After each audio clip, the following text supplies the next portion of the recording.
Voici d'hier à aujourd'hui, une capsule de Normand de Lessard. Normand nous présente des personnes ou des événements qui sont venus marquer notre passé en Beauce. Sur ce, bon visionnement.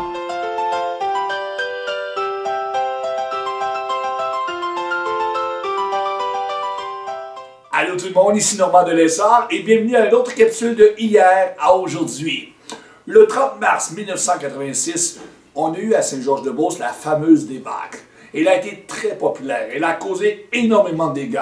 Assez que les réseaux de télévision sont venus à Saint-Georges pour faire un reportage sur cet événement. On regarde ce que ça donne. Bon Saint-Georges peut constater les dégâts. La corvée de nettoyage a commencé, mais les nettoyages et les pertes sont tellement importants. Certains marchands du centre-ville pensent qu'il faudra entre 3 jours et 2 semaines pour reprendre le commerce. Dans la rue, on interroge le maire pour savoir si on sera indemnisé. Le maire Gilbert estime que les résidents et les commerçants perdent des millions de dollars. On demandera l'aide gouvernementale, mais pas avant d'avoir bien préparé son dossier et pour cause. On sait qu'il y a seulement qu'un budget de 4,8 millions et puis comme vous pouvez le constater ici, l'ampleur des dégâts c'est entre 3 et 4 millions de dollars sommairement. Alors il va falloir mettre beaucoup d'efforts de notre côté puis serrer les coudes en tant que Beauceron. En attendant, le président du SIDAC recommande aux marchands de ne rien jeter. Ce qui est important actuellement, c'est d'éviter de jeter tout ce qui a été endommagé, soit de perte totale ou perte partielle, pour qu'on puisse faire ensuite une évaluation juste des dégâts qui sont arrivés finalement. La situation s'annonce déjà difficile pour certains marchands. L'un d'entre eux nous avouait qu'il ne peut absorber une perte de 100 000 $, tandis qu'un autre, Jean-Paul Lapointe, dit que sans aide extérieure, il faudra de nombreuses années pour récupérer les pertes. Non, pas pour former, mais on va prendre du temps à prendre les profits pour aller chercher ça. 10 ans d'ouvrage. Personne ici ne nous donne l'impression de s'apitoyer sur son sort.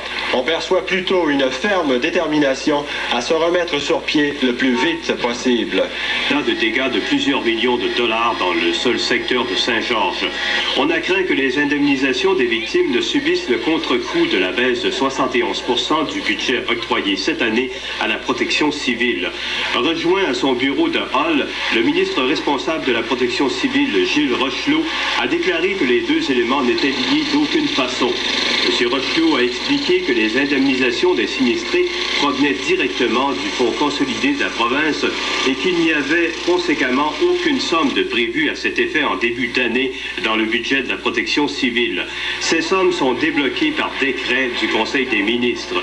Le ministre Rochelot est disposé à indemniser les victimes des inondations de la fin de semaine, mais son gouvernement pourrait bien avoir de l'aide.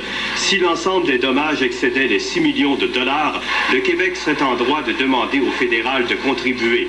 À côté de cela, le ministre Rochelot étudie la possibilité d'amener les municipalités à faire leur part.